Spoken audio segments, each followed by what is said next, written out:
Hi, everybody. Welcome in. I am so excited that you're here. It is a very rainy day over here today. So I have been looking forward to being here with you all.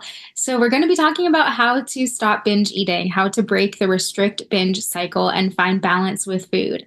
So as you're getting settled in, just make sure that you're in a quiet and undistracted environment for the next 25 or 30 minutes or so. And make sure that you have something to take notes. I am so passionate about this topic and so excited to share all of this great information with you today. So, my name is Maria Scrementi. I am a certified health and wellness coach and a certified nutrition counselor. And I teach women how to stop binge eating, how to stop dieting, and just have balance with food, how to eat in a way that is intuitive and joyful and nourishing. So, they're not obsessing about food all the time, and so that they ultimately can have the confidence and energy they need to live the life they want. So, I am so excited to share all of this with you today. Let me go ahead and show you all my screen, and then we'll get started. All right, so like I said, this is how to break the restrict binge cycle and find balance with food. So the first thing we need to talk about is what exactly is the restrict binge cycle? And then what is the first step toward breaking that cycle or stopping binge eating? How can we stop that loss of control eating? And a little hint there for you, it's not willpower. It might seem like, okay, I just need to have more self-control and then I will stop binge eating or I'll stop, going off my diet.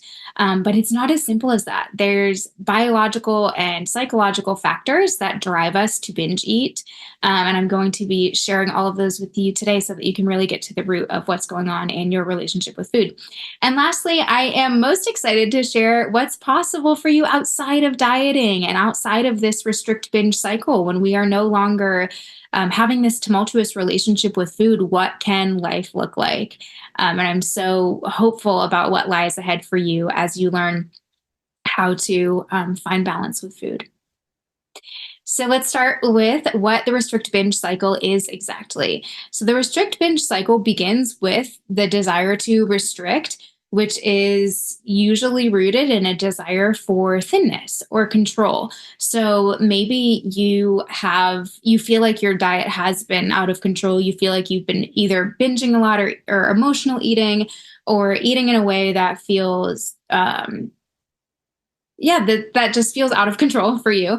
So you're like, I am going to decide to restrict food. This is where the diet mentality comes in, which is like, I'm going to cut carbs or count calories, track food. I'm going to avoid certain foods or food groups so that I can feel, more in control, or so that I can lose weight. So, at the beginning of this cycle, you might decide to start an official diet like Weight Watchers or keto or paleo or intermittent fasting or Atkins or Optavia or something like that.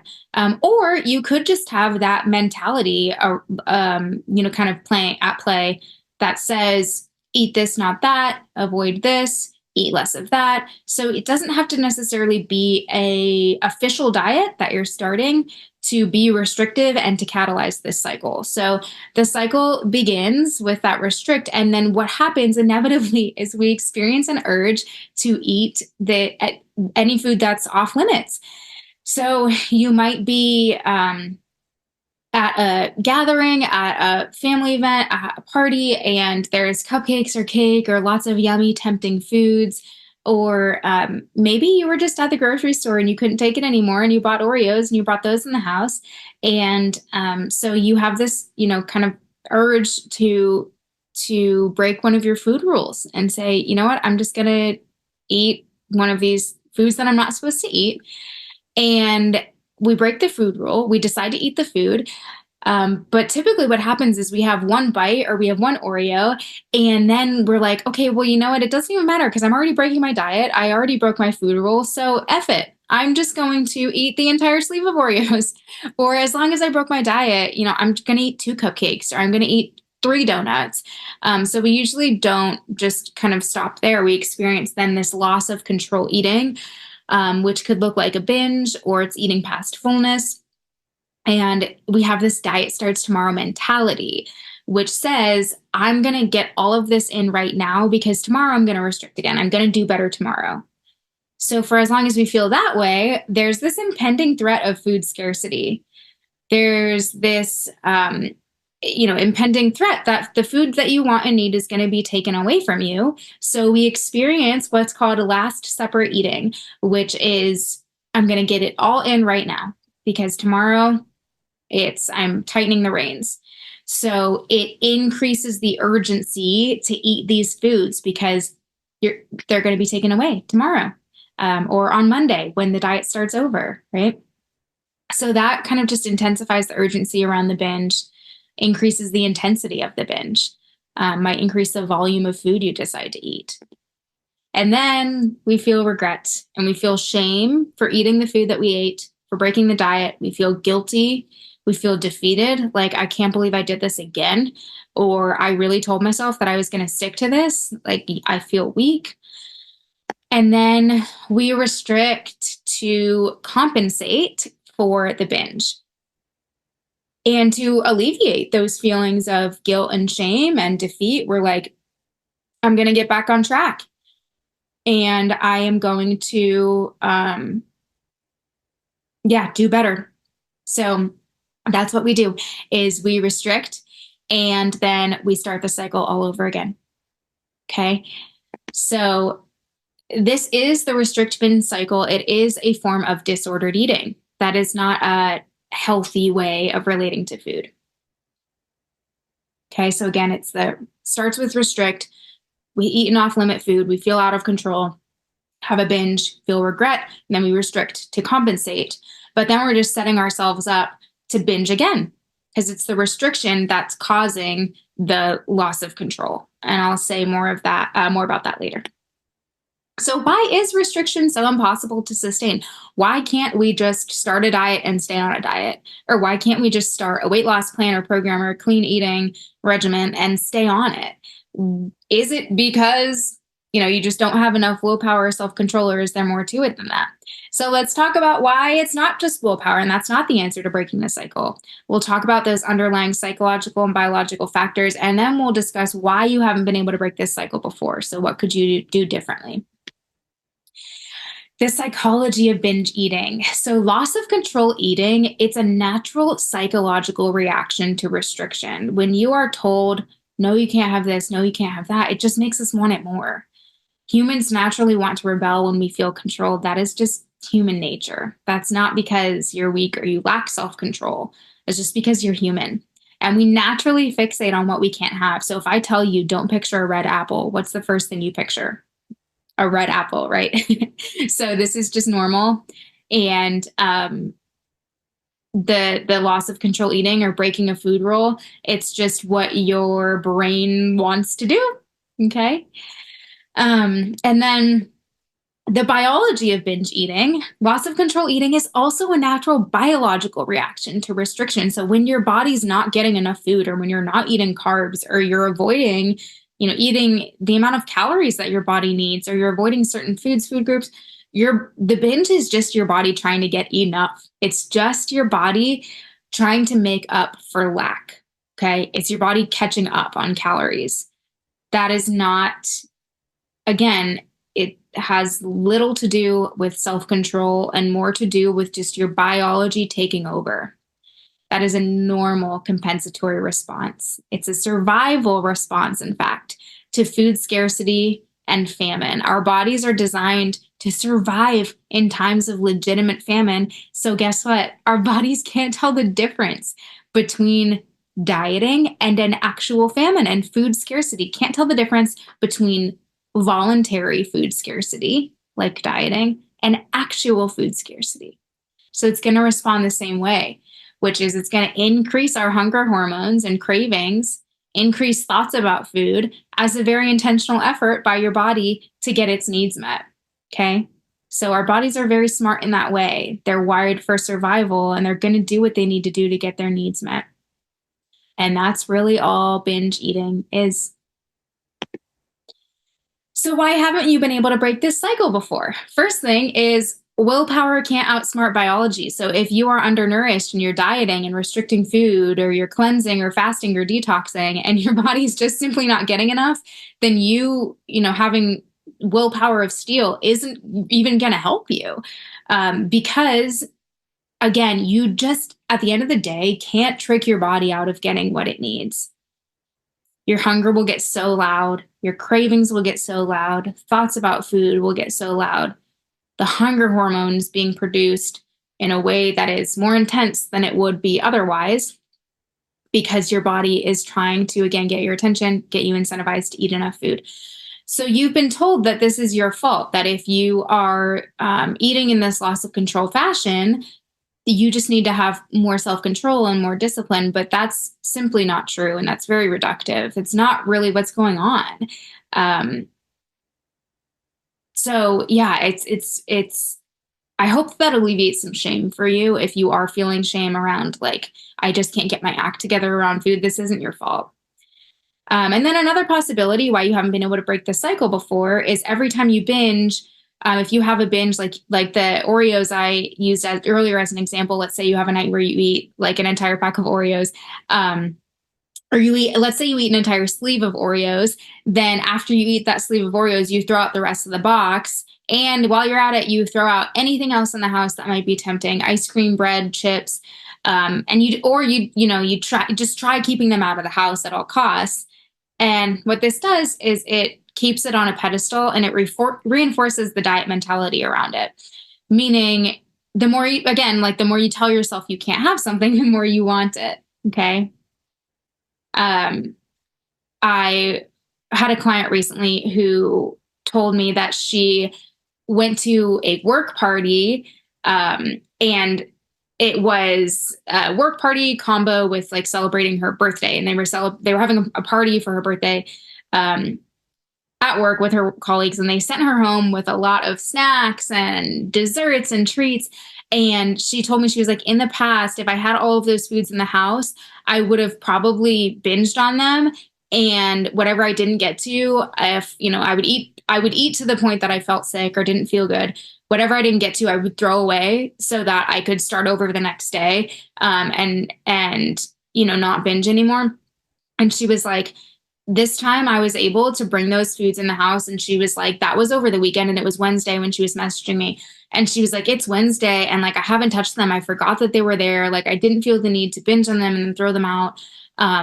She was able to just have them in the house, and they didn't have this power over her because she didn't have those foods, on a pedestal saying, you can't eat this or keep it out of the house, so that you're not tempted to eat it. She learned, throughout the course of us working together, how to just be normal around what was previously trigger foods. So there's another text here from a client that says, I bought ice cream for the house for the first time in a long time today. I never used to buy it because I knew I'd just eat a whole pint in one sitting. And now she felt confident in her ability to have ice cream in the house and to not binge on it. So that's really the goal that I work on with my counseling clients, is how can we take these foods that are triggering to you? Like if you feel like I just can't control myself around cookies or cake or ice cream or chips, how can we get you to the point where you are able to feel in control around those foods, where you can have them in the house or be exposed to them at a party or something, and you don't feel like you would just go crazy around them? And that's possible for you. Okay, and then another reason you haven't been able to break the cycle before: every time you feel out of control around food, you start another diet, or you start over on Monday, or you do a cleanse or a fast or a detox, you skip breakfast, you restrict in some way, and that keeps you stuck in the cycle. Because the more we restrict, the more we have an urge to binge. And that is just, again, that normal psychological and biological response to deprivation and restriction. So how can you break the cycle? Let's talk about how to stop restricting and binging, plus what's possible for you outside of this disordered eating cycle. Step one is realizing that restriction causes binge eating, and restriction will never be sustainable. So breaking free from the restrict binge cycle requires an acceptance of that truth. Okay? If every time you diet, you end up falling off it, then that's kind of proof that dieting isn't working for you. And it's not because you're failing. Rather, dieting is failing you. And I'll talk about this more in the next slide, but it's really an impossible way of relating to food. And so you're not alone. Okay. So your option, you can go back to another diet expecting different results, but you will likely continue to be disappointed. And not in yourself, not disappointed in yourself, but in the diet and weight loss industries that are selling us these very impossible ways of relating to food and these ways of eating that are rooted in deprivation and starvation that the human body and brain just cannot sustain. So, again, a key mindset shift here is that you are not failing at dieting. Dieting is failing you. And I place the blame on diet culture for lying to us and making us believe that it's our fault if diets don't work for us, when in reality, they're selling us this product or system that psychologically and biologically backfires. So, the research shows that diets have more than a 95% failure rate, meaning they result in weight gain for the vast majority of people. They don't even have long-term efficacy for weight loss. Their diets are more likely to result in weight gain or weight cycling, like losing some weight and then gaining it all back and then some, and losing some weight and gaining it all back and then some, than permanent weight loss. Okay, so with that high of a failure rate, diets don't meet the criteria for evidence-based medicine. We just don't have solid evidence that proves that food restriction works for sustainable weight loss. Okay, so if you haven't seen long term weight loss and you've tried diet after diet after diet, or you've been chronically dieting for decades, this again is not your fault. And the research shows that the vast majority of people are just ultimately seeing escalating weight or gaining weight as a result of food restriction. And just as a side note, like, part of the reason is your metabolism slows down the less you eat, and you store more fat and you lose muscle mass. And this is all just a result of undernourishment. The less we eat, the more our body holds on to. It's trying to conserve, again, as an effort to keep you alive. So the idea that eating less equals weight loss, you might lose some weight short term, but long term, you're virtually guaranteed to gain it all back. And that's just the way, bodies are designed. So, breaking the restrict binge cycle, in order to stop binging, we have to acknowledge, again, the fact that restriction causes binge eating. So, if we go on another diet, we are likely to actually gain weight, ultimately, and we're likely to binge. And then we have to acknowledge the impact dieting and diet culture have not only on our bodies and brains, but on our self-esteem and on our lives, on our quality of life. Okay. What does it cost you to track and count and measure everything you eat? What does it cost you to not eat, family meals with your family, or to say no to social gatherings, things like this that we do when we work our lives around dieting? It ends up impacting our quality of life. And it makes us lose self-confidence because we feel like we keep trying and failing at weight loss. We feel like we keep trying different diets, diet after diet after diet, and then we just keep not being able to sustain it, gaining all our weight back. And it keeps us ashamed of our bodies and disappointed in ourselves. And so we stop showing up fully in our lives. So we miss out on things, like I said, and you can't just freely enjoy a family meal because either you've brought your own food or you're not eating what was prepared. You probably aren't taking photos with your kids because you aren't confident in your body. You might not be swimming with them in the ocean because you don't want to get in a bathing suit, or, jumping with them on the trampoline because you don't like the way it feels when your belly jiggles, like things like this, where you're not just fully, freely participating in life. Maybe you're not dating because you're not confident. Maybe you're not socializing. Maybe you're self-isolating. Maybe you're missing out on physical intimacy because you don't have body confidence. Maybe you're not wearing the clothes you want, or taking pleasure in food because you're following this rigid plan or program that is prohibiting you from eating foods that you like. Or even when you are eating foods that you like, you feel like you shouldn't be eating them. So you feel guilt around that. So you're not able to just enjoy it. And we really miss out on being present and living uninhibited. When we're dieting, we obsess over food, we obsess over our weight. And when we're binging, then as a result of dieting, we feel like a failure. When we're gaining weight back, we feel like a failure. So really this impacts our levels of self-esteem, our self-worth. And our ability to just live our lives. So, my question for you is, what are you currently missing out on? Maybe it was something from that list. Maybe it's something else personal to you. And does it have to be this way? Maybe there's a world in which you could start doing those things. You could feel better about your body. You could have more ease around food. So I wonder what would be different for you if you were no longer if you were no longer held back by food and body worries. And that's absolutely possible for you. You can reclaim all that time and money and energy that dieting and diet culture stole from you. There is an alternative to dieting where eating is joyful and easy and free. And in this alternative, you learn how to eat normally, how to eat in a balanced and intuitive way, how to respect your body, and how to enjoy eating again so that you can have the confidence and energy you need to live the life you want.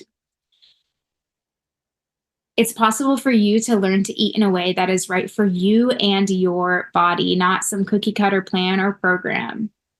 And to eat in a way that's rooted in self care and supportive of both your physical and mental health. And to eat in a way that is self guided based on what's realistic, enjoyable, and sustainable for you. There is an evidence based framework for all of this, and it's what I teach all of my clients, including Tanya on the next slide. Tanya shared a bit of her experience after working with me, and I screenshotted it because I really wanted to share it with you all because she is a beautiful writer, and she really captured just how she felt after going through this process of healing her relationship with food. So she said, when I think of where I was emotionally, mentally, spiritually, creatively, when I first met you and started your program, I am literally blown away at the metamorphosis that's taken place. If I'm being completely honest, I had almost given up on ever making peace with food and my body, and signing up for your program felt like a ray of hope. And that's exactly what it was. The healing that has taken place has gotten rid of the diet culture clutter that used to occupy my mind nonstop. It's like I've stepped into a whole new world. Without food in my body being at the center of my attention, I now have space to focus on the things that bring more meaning and purpose to my life.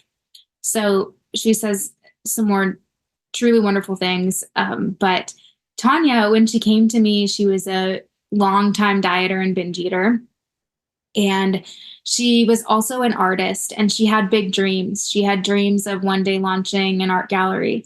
And after we worked together to heal her relationship with food, she finally did that. She launched her art gallery, and it was so incredible to see the transformation that took place in her, because she was brave enough to learn how to stop dieting and eat in a way that was healthy and balanced. But this is why I'm so passionate about this work, y'all, is it is not just about food and our bodies and our weight. It opens us up to this whole new world. And I've seen it in client after client, where when we heal our relationship to food in our body, we have the energy and the space and the confidence to live in alignment with our values and to live in a way that is authentic and empowered, right? So to see Tanya finally have that energy and confidence to launch the art gallery and realize this dream of hers was so just, I mean, as you can imagine, incredibly gratifying as her coach to have the privilege of walking her through this process and to just see the beautiful things that she's started to create in her life. So this is possible for you too. She's not an anomaly. She's just one example of what can happen when we commit to making peace around food. So if you're interested in beginning that process of breaking the restrict binge cycle, learning how to stop binging permanently and healing your relationship with food, I would love to have the opportunity to chat with you and see how I can support you.